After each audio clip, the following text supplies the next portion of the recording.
무림절대로. 10일. 지옥에서 태어난 소년 3. 저 바보 녀석의 눈빛은 볼 때마다 기분 나쁘곤. 성노중이 자신들을 노려보고 있는 소년을 바라보며 넌드레를 떨었다.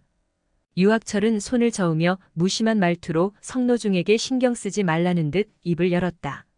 바보 아닌가? 저놈이 뭘 알고 저러겠는가? 그냥 무시하게.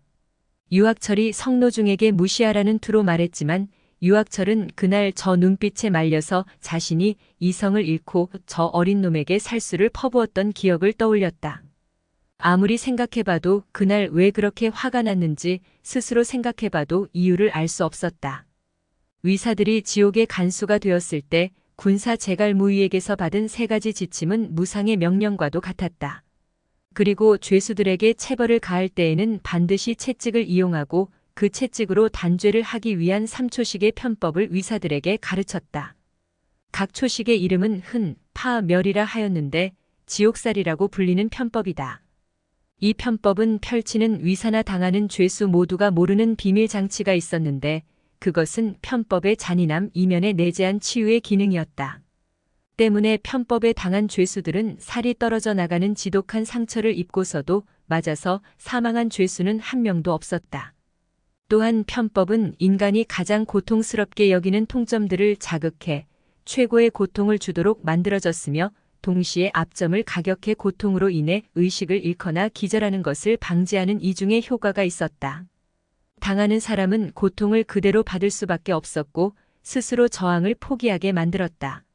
아마도 이것은 죄수들이 죽고 싶어도 죽지 못하게 하고 지옥의 고통을 받도록 하기 위한 특별한 안배 중의 하나였으리라. 나중에 지옥이 외부로부터 완전히 격리되면서 위사들에 의해 내부 규정이 늘고 일부 규정이 변경되기는 했으나 그나마 변경되지 않은 규정 중에 하나가 바로 죄수의 체벌은 편으로 한다는 것이다. 그런데 10년이 넘도록 지켜온 원칙이 유학철에 의해 깨어져 버렸다. 그것도 겨우 10세밖에 안 된 소년의 도발을 참지 못해 이성을 잃은 유학철이 채찍을 던져버리고 살기를 싫어 주먹을 날린 것 때문이다. 지금 생각해도 유학철은 자신이 왜 그렇게 이성을 잃을 정도로 분노했던 것인지 이해를 하지 못했다. 매일 보는 소년이었고 위사들이 시키는 노역에도 저항 한번 하지 않았던 소년이었다. 소년은 바로 여기 위사들이 다스리는 지옥에서 태어났다. 소년의 어머니는 지옥동에 들어올 때부터 산모였다. 산달이 다 되어가는 듯 배가 불러 있어서 처음부터 노역에서는 제외되었다. 지옥의 공정이 2달 남짓되던 시기에 지옥에서 밖으로 통하던 유일한 통로가 갑자기 봉쇄되어 지옥에 있던 죄수와 기술자 그리고 간수 역할을 하던 위사는 갇혀버리는 신세가 되었다. 지옥에서 나가기 위해 위사들과 인이동에 머물던 기술자는 모든 노력을 다해 나갈 방법을 강구해봤으나 허사였다.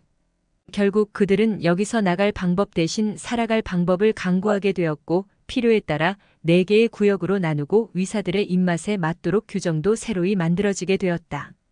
그리고 위사들은 죄수와 인이동에 머물던 기술자와 식모 등에 관한 신분 내역을 재검토하였다. 위사들이 머무는 곳에는 죄수들에 대한 기록이 보관되어 있었다. 그것은 죄수들에 대한 간단한 인적사항과 범죄 기록이 적혀있는 죄수인명부였다. 죄수인명부에는 지옥동 291명과 참마동 221명의 죄수에 대한 기록이 있었다. 모두 합쳐서 512명이다. 다음 서가에는 기술자와 식모에 대한 신원조회 기록부가 있었다. 기록부에 적혀있던 인원은 총 120명이었다. 무림맹이 비밀리에 공사를 하였기에 그 공사를 담당하던 사람들에 대한 신원조사는 필수적인 요소였다.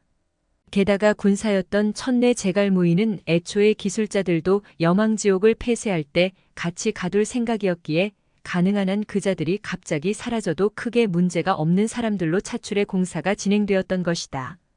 아마도 이 모든 일은 애초에 무림맹의 군사였던 천내 제갈무위의 계산에 있었기에 나름 준비가 되었던 모양이었다. 다음 편의 이야기는 계속됩니다.